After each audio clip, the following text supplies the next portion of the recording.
গারো পাহাড়ের সবুজ ঢেউয়ে ঘেরা শেরপুর জেলার উত্তরাঞ্চল হয়ে উঠেছে দেশের অন্যতম আকর্ষণীয় পর্যটন গন্তব্য। ঘন বন, পাহাড়ি টিলা, কৃত্রিম জলাশয়, আদিবাসী গারো সম্প্রদায়ের বর্ণিল সংস্কৃতি এবং ভারত বাংলাদেশ সীমান্তের মনোরম দৃশ্য মিলিয়ে এ অঞ্চল প্রকৃতিপ্রেমী ও পর্যটকদের কাছে অনন্য আকর্ষণ সৃষ্টি করেছে। বিশেষ করে গজনী অবকাশ কেন্দ্র, মধুটিলা ইকো পার্ক এবং রাজা পাহাড় এই তিনটি স্থানে ঈদ ও ছুটির দিনগুলোতে পর্যটকদের উপচে পড়া ভিড় লক্ষ্য করা যাচ্ছে। মধুটিলা ইকো পার্ক যেন বন, পাহাড় আর পানির মিলন মেলা। এখানে রয়েছে শাল, সেগুন ও গজারি গাছের ঘন বন, কৃত্রিম লেক, ঝর্ণা, রংধনু সেতু, পদ্মা সিঁড়ি এবং উঁচু ওয়াচ টাওয়ার। ওয়াচ টাওয়ার থেকে গারো পাহাড়ের প্যানোরামিক দৃশ্য ও দূরের মেঘালয়ের পাহাড় শ্রেণী দেখা যায়। মিনি চিড়িয়াখানায় হরিণ, ভাল্লুক, মেছো বাঘ সহ বিভিন্ন প্রাণী এবং অ্যাকোয়ারিয়াম দর্শনার্থীদের বিশেষ আকর্ষণ করে।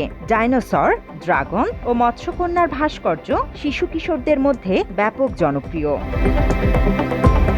স্থানীয় প্রশাসন জানিয়েছে, প্রতি সপ্তাহে গড়ে 2 থেকে 3 হাজার পর্যটক মধুটিলা ইকো পার্কে ভিড় জমায়। প্রবেশ ফি মাত্র 20 টাকা হওয়ায় সাধারণ মানুষের কাছে দর্শনীয় এই জায়গাটি বেশ জনপ্রিয়। নালিতাবাড়ী উপজেলার পুরাগাঁও ইউনিয়নে অবস্থিত মধুটিলা ইকো পার্ক প্রায় 380 একর জায়গা নিয়ে গড়ে উঠেছে। 1999 সালে প্রতিষ্ঠিত এই পার্ক গারো পাহাড় ও সীমান্ত ঘেঁষে অবস্থিত।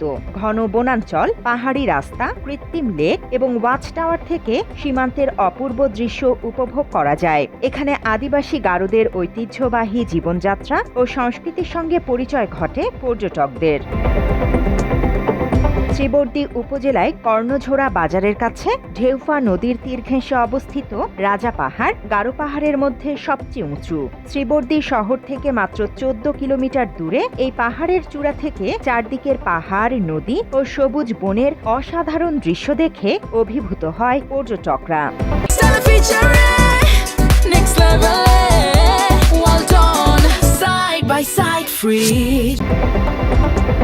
একসময় এখানে রাজার রাজত্ব ছিল বলে ধারণা করা হয়। বর্তমানে এটি ট্রেকিং ও ক্যাম্পিং প্রেমীদের জন্য আদর্শ স্থান। পাহাড়ে আদিবাসী সংস্কৃতি চর্চা কেন্দ্র ও ছোট জাদুঘরও রয়েছে, যা সংরক্ষণ ও উন্নয়নের আহ্বান পর্যটন প্রেমীদের। এরই মাঝে পর্যটকরা বলছে, এ অঞ্চলের পর্যটন সম্ভাবনা এখনো পুরোপুরি কাজে লাগানো হয়নি। আরও উন্নত রাস্তাঘাট, নিরাপত্তা ব্যবস্থা ও আধুনিক সুবিধা বৃদ্ধি করলে শেরপুরকে দেশের অন্যতম প্রধান পর্যটন হাবে পরিণত করা সম্ভব। অবকাশ ঘুরতে এসেছি শেরপুর পলিটেকনিক ইনস্টিটিউট থেকে। আমরা 70 জনের মতো এসেছি এক বাস, আমাদের ছেলে মেয়ে শিক্ষক সহ।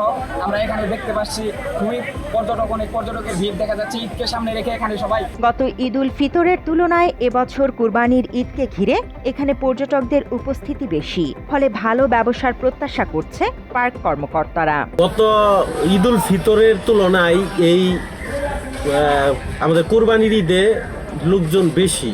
আমরা আশা করতেছি অন্যান্য ঈদের তুলনায় এই ঈদে আরো বেশি মানুষ আসতেছে ইনশাআল্লাহ। আপনার ব্যবসা কেমন হচ্ছে? আলহামদুলিল্লাহ, আমরা আরো কিছুদিন আছে ঈদের, যেহেতু 4-5 দিন চলে, আমরা ইনশাআল্লাহ আরো আশাবাদী, ইনশাআল্লাহ আরো বেশি মানুষ আসবে। অনেক মোটামুটি ভালো পর্যটক আছে। এখন ছোট ঈদের থেকে অনেক ভালো পর্যটক এখন ঘুরতে আসছে বড় ঈদ উপলক্ষে। গত ছোট ঈদে আমাদের ব্যবসা বাণিজ্য অনেকটাই কম হয়েছে।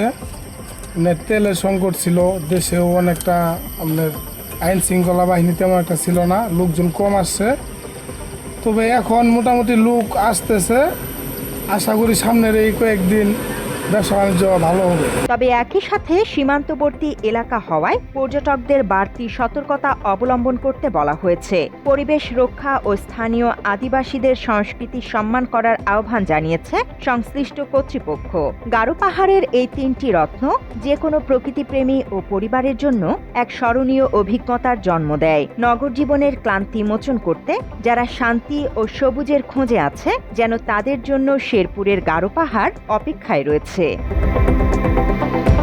তথ্যচিত্রে জান্নাতুল বাকি, বাংলা এডিশন।